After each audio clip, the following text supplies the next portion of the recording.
வணக்கம். எடப்பாடி பழனிசாமிக்கு எதிராக இப்ப எஸ்பி வேலுமணி அவர்களும் போர்க்கொடி தூக்கி இருக்கிறாரு. சமீபத்தில் எம்ஆர் விஜயபாஸ்கர் அவர்கள் என்ன பண்ணாருன்னா, எனக்கு எம்எல்ஏ பதவி வேண்டாம், கட்சி பதவி வேண்டாம், நான் விலகிக்கிறேன் அப்படின்னு சொல்லிட்டு உருக்கமா எழுதி வச்சுட்டு என்ன பண்ணிட்டாரு, நான் அதிமுகலேருந்து வெளியே வந்துட்டேன் அப்படின்னு சொல்லிட்டாரு. எம்எல்ஏ பதவி ராஜினாமா பண்ணிட்டாரு. ஸோ இந்த சலசலப்பு முடிகிறதுக்குள்ளாக இப்போ எஸ்பி வேலுமணி திரும்பவும் என்ன பண்ணியிருக்காரு, ஒரு சலசலப்பு ஏற்படுத்தியிருக்கிறாரு. கோயம்புத்தூர்ல தனியா தன்னுடைய ஆதரவாளர்களை கூட்டி தீவிர டிஸ்கஷன்ல ஈடுபட்டிருக்கிறாரு. அப்படி என்ன தீவிர டிஸ்கஷன் அப்படின்னு தான் இப்போ நம்ம பார்க்க போறோம். என்னன்னா, இங்க இந்த ஆலோசனை கூட்டத்துல எஸ்பி வேலுமணி கராரா ஒரு விஷயத்த சொல்லியிருக்கிறாரு. என்ன அப்படின்னு பார்த்தீங்கன்னா, எனக்கு இந்த பதவி தேவையில்ல, அதாவது எடப்பாடி பழனிசாமி கொடுத்த பதவி எதுவுமே எனக்கு தேவையில்லை அப்படின்னு சொல்லிட்டு ஒரு அதிரடி காட்டியிருக்கிறாரு. சமீபத்தில் எடப்பாடி பழனிசாமி எல்லாருக்கும் வாரி வழங்கினார் பதவியெல்லாம். கிட்டத்தட்ட பார்த்தீங்கன்னா, எஸ்பி வேலுமணி டீம்லேருந்து 25 பேருக்கு கிட்டத்தட்ட 30 மாவட்ட செயலாளருக்கும் பதவிகள் பறிக்கப்பட்டது. பறிக்கப்பட்டதுனால அவங்கெல்லாம் ஒதுக்கிப்பட வச்சிருந்தாங்க. அதிமுகவில் செயல்படாமே இருந்தாங்க. ஸோ எப்படியாச்சுன்னா திரும்ப மன்னிப்பு கேட்டு உள்ளே போனால் நம்மளுக்கு பதவி கொடுத்துருவாங்க அப்படின்ற ஒரு விஷயத்துல தான் மன்னிப்பு கேட்டு என்ன பண்ணாங்க, உள்ளே போனாங்க. ஆனால் எடப்பாடி பழனிசாமி பதவி கொடுக்கவே இல்லை. அதுக்கப்புறம் கொஞ்ச நாள் கழிச்சு என்ன பண்ணாரு, பதவி கொடுத்தாரு. அதுவும் மாநில லெவலில் பதவி. மாவட்ட செயலாளர் பதவி கொடுத்தாரா அப்படின்னா கொடுக்கவே இல்லை. மாநில லெவலில் தான் கொடுத்தாரு. ஏன் அப்படின்னா, இங்கே அதிமுகவில் இந்த மாவட்ட செயலாளர் பதவி அப்படின்றது எந்த அளவுக்கு ஒரு முக்கியத்துவம் வாய்ந்தது அப்படின்னு பார்த்தீங்கன்னா, ஸோ கொஞ்சம் பேக்கில் போவோம், நம்ம ரீவைண்ட் பண்ணி போனோம்னா, ஓபிஎஸ் அவர்கள் இந்த அதிமுகவுக்கு தேவை கிடையாது அப்படின்னு என்ன பண்ணாங்க, எடப்பாடி பழனிசாமி டீம் நான் முடிவு பண்ணாங்க. அதனால சில அதிரடி மாற்றங்கள் இந்த பைலாவில் மாற்றங்களை ஏற்படுத்தினாங்க. என்னன்னா, ஒரு பொதுச் செயலாளர் நியமிக்கணும்னா 10 மாவட்ட செயலாளர் வழிமொழியணும், 10 மாவட்ட செயலாளர் முன்மொழியணும் அப்படின்ற ஒரு தீர்மானத்தை கொண்டு வந்தாங்க.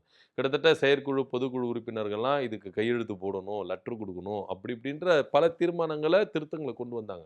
ஸோ இதெல்லாம் வைக்கும் பொழுது மாவட்ட செயலாளர் பதவி அதிமுகவுக்கு எந்த அளவுக்கு ஒரு ஸ்ட்ராங்கான ஒரு பதவி, அதுவும் பொதுச் செயலாளராக இருக்கிற எடப்பாடி பழனிசாமிக்கு எந்த அளவுக்கு ஸ்ட்ராங்கான ஒரு பதவி, அவருடைய ஆதரவாளர்களை தான் ஒவ்வொரு மாவட்டத்தில் நியமிக்கணும் அப்படின்ற ஒரு முடிவுக்கு வந்தார். ஏன் அப்படின்னு பார்த்தீங்கன்னா, இங்கே ஒவ்வொரு மாவட்டத்திலையும் அந்த மாவட்ட செயலாளர் தான் அவ்வளோ பவர்ஃபுல் மிக்க ஒரு லீடராக இருக்கிறாங்க. ஏன் அப்படின்னு பார்த்தீங்கன்னா, இந்த மாவட்ட செயலாளர் பதவி அப்படின்றது ஒரு மாவட்டத்தையே தன்னுடைய கண்ட்ரோலில் வைத்திருக்கிற வேண்டிய ஒரு விஷயம். அப்படி இருக்கும்போது அந்த மாவட்டையே சதைச்சிடலாம். அந்த ஒரு மாவட்ட செயலாளர் நினைச்சாருன்னா, அந்த மாவட்ட செயலாளர் என்ன பண்ணலாம், அந்த மாவட்டத்தை அதிமுகவை ஒரு ஒரு ஒரு வழிக்கு கொண்டு வந்துடலாம் சதிச்சு. ஸோ அப்படி இருக்கும் பொழுது எடப்பாடி பழனிசாமி என்ன நினைக்கிறாரு அப்படின்னு பார்த்தீங்கன்னா, ஒவ்வொரு மாவட்டத்திலும் தனக்கு யார் விசுவாசமா இருக்கிறா, இந்த மாதிரி துரோகங்கள் செய்யாத ஒரு தனக்கு விசுவாசமா இருக்கிறவங்கள ஒவ்வொரு மாவட்டத்திலையும் போடணும் அப்படின்றதுக்காக, தனக்கு யார் விசுவாசமா இருக்கிறாங்களோ அந்த மாவட்டத்தில் அவங்கள போடணும் அப்படின்னு. குறிப்பாக விழுப்புரம் எடுத்துக்கோங்க, புதுக்கோட்டை எடுத்துக்கோங்க, அதே போல் நாமக்கல் எடுத்துக்கோங்க, அப்புறம் பார்த்தீங்கன்னா சேலம், அப்புறம் கோயம்புத்தூர். அதாவது எடப்பாடி பழனிசாமிக்கு எதிராக இந்த 25 பேர் நின்னாங்களே, இவங்களுக்கு எந்தெந்த மாவட்டத்தில் வகிக்கிறாங்களோ அந்த மாவட்ட செயலாளர் பதவி எல்லாத்தையும் நீக்கி என்ன பண்ணாங்க, புது ஆளுகளுக்கு கொடுத்தாங்க. இதனால இந்த டீம் ரொம்ப கடுமையான கோபத்துக்கு போயிருச்சு. அது எப்படிங்க மாவட்ட செயலாளர் பதவி நீங்க கொடுக்காம இருக்கலாம் அப்படின்ற ஒரு கோபம் தான் இவங்களுக்கு இருந்தது. ஸோ கொள்கை பரப்பு இணைச் செயலாளர் பதவி மாநில லெவலில் கொடுத்தாலும் இந்த பதவி எனக்கு தேவையில்லை அப்படின்னு சொல்லிட்டு தான் எம்எல்ஏ பதவியை ராஜினாமா பண்ணிட்டு விஜயபாஸ்கர் அவர்கள், எம்ஆர் விஜயபாஸ்கர் அவர்கள் இன்னைக்கு என்ன பண்றாரு, எம்எல்ஏ பதவி ராஜினாமா பண்ணிட்டு தாவேகால போய் இணைய போறாரு அப்படின்னு சொன்னார்.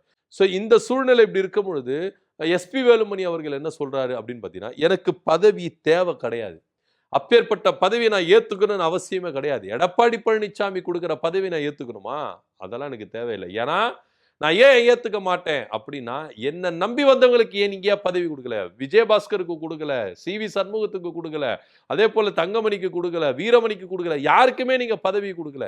எனக்கு மட்டும் இந்த மாதிரி பதவி கொடுத்து நான் போயிட்டு உக்காந்துட்டேன்னா அப்ப என்ன நம்பி வந்தவங்களுக்கு நான் ஏமாத்துற மாதிரி தானே ஆயிடும்.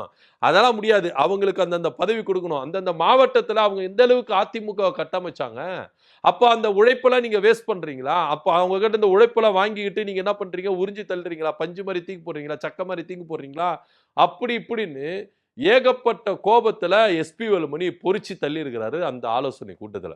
சோ இதனால திரும்பவும் ஒரு பெரிய பூதாகர வெடிக்க போகுது அதிமுகவில் அப்படின்னா போறோம். உடனடியா சென்னைக்கு கிளம்பி வந்திருக்கிறாரு. இப்ப எடப்பாடி பழனிசாமி தனித்து விடப்பட்டிருக்கிறார். அதாவது நீங்க எந்த மூத்த அமைச்சர்களை நீங்க நம்புனீங்களோ இன்னைக்கு அவங்க தான் உங்களுக்கு எதிராக திரும்பி இருக்கிறாங்க. ஆனா அவங்க சைடு போய் பார்த்தோம்னா அவங்க கேட்கறது நியாயமா இருக்குது. என்னன்னா, மன்னிப்பு கேட்டு வந்தா தாயுள்ளத்தோடு நான் ஏத்துக்கிறதுக்கு தயாரா இருக்கிறேன் சொன்னவர் எடப்பாடி பழனிசாமி.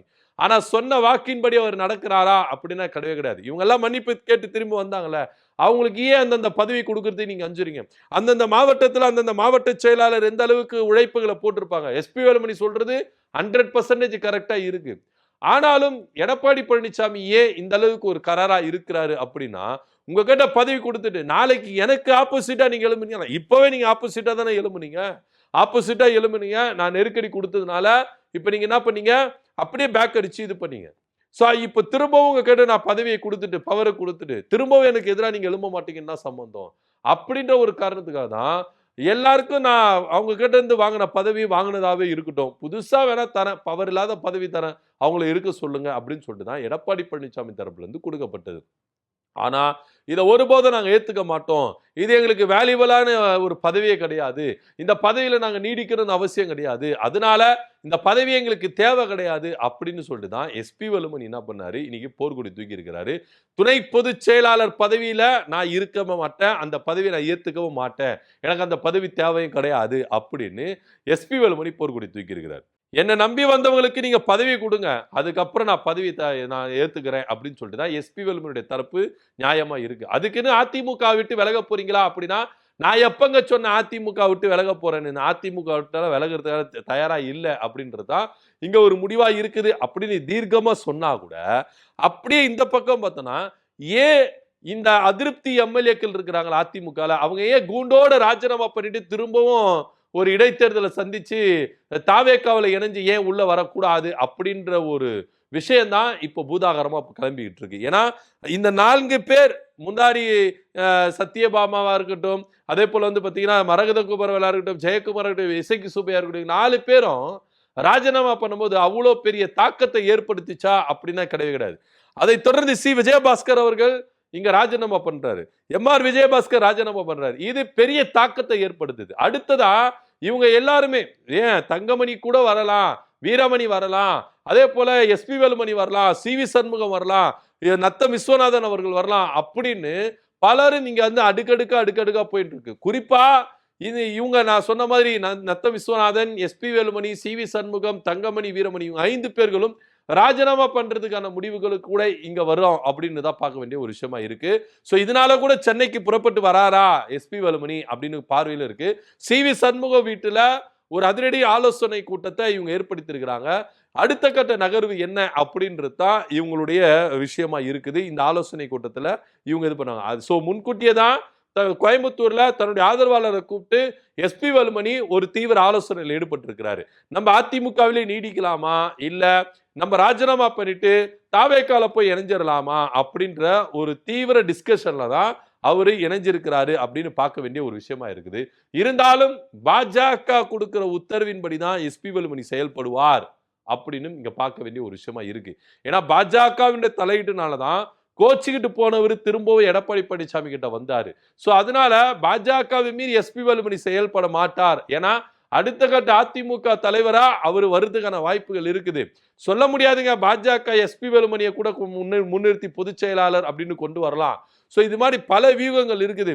சோ எஸ்பி வேலுமணி கொஞ்சம் நிதானிச்சுதான் செயல்படுவாரு அப்படின்னு கூட பலரும் கருத்துக்கள் முன்வைக்கிறாங்க. ஆனா எப்படியா இருந்தாலும் எடப்பாடி பழனிசாமிக்கு எதிராக இப்போ அதிமுகவில் பயங்கரமா வெடிச்சு சதுரி இருக்கிறாரு எஸ்பி வேலுமணி அப்படின்னு தான் பார்க்கணும். இது அடுத்த கட்ட நகர்வுக்கு என்ன போக போகுது அப்படின்றத அடுத்தடுத்து பார்க்கலாம். இதை பத்தி கருத்து அப்படி கமெண்ட் பண்ணுங்க. நன்றி, வணக்கம்.